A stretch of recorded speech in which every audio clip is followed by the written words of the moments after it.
இன்றைக்கி எங்கள் வீட்டில் லஞ்சுக்கு என்னென்னு பார்த்துடலாம். ஃபஸ்ட்டு நாங்கள் வந்துட்டு சுட சுட சாதம், அதுக்கப்புறமா சைடில் ரசம் வச்சுட்ருந்தோம். ரசத்தை பொறுத்த வரைக்கும் எப்போவுமே நமக்கு இந்த மாதிரி நுரை வந்ததுமே ஆஃப் பண்ணிடணும். ஸோ அடுத்ததாக பார்த்திங்கன்னா கொஞ்சம் சிக்கன் 65 வந்து நான் போன்லெஸ் வந்து பொரித்து வச்சுருந்தேன். இது வந்து எங்கள் பாப்பாவுக்காக.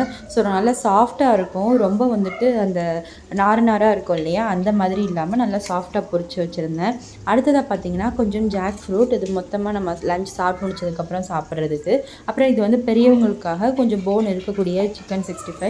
இன்னும் கொஞ்சம் வந்து இந்த பக்கம் லாஸ்ட் பேட்ச் வந்து வெந்துட்டுருக்கு. அடுத்ததாக பார்த்திங்கன்னா சிக்கன் கூட நம்ம வந்து ரசம் வச்சு சாப்பிட்டோம் அப்படின்னா நல்லா வந்து ஜீரணமாகும். அடுத்ததாக ரசத்துக்கு முன்னாடி சாப்பிட்றதுக்கு பார்த்திங்கன்னா நல்லா கடலைப்பருப்பு போட்டு வச்ச புடலங்காய் வந்துட்டு கூட்டு. இதுதான் வந்து ரைஸ்க்கு குழம்பு மாதிரி நம்ம வந்து வச்சு சாப்பிட போகிறோம். அடுத்ததாக பார்த்திங்கன்னா சாதத்தை வடித்து இப்போ சுட சுட சாதத்தை எடுத்து வச்சாச்சு. ஸோ உங்கள் வீட்டில் இன்றைக்கி லஞ்சுக்கு என்ன பண்ணீங்க அப்படின்றத கமெண்ட்டில் சொல்லுங்கள். பாய்.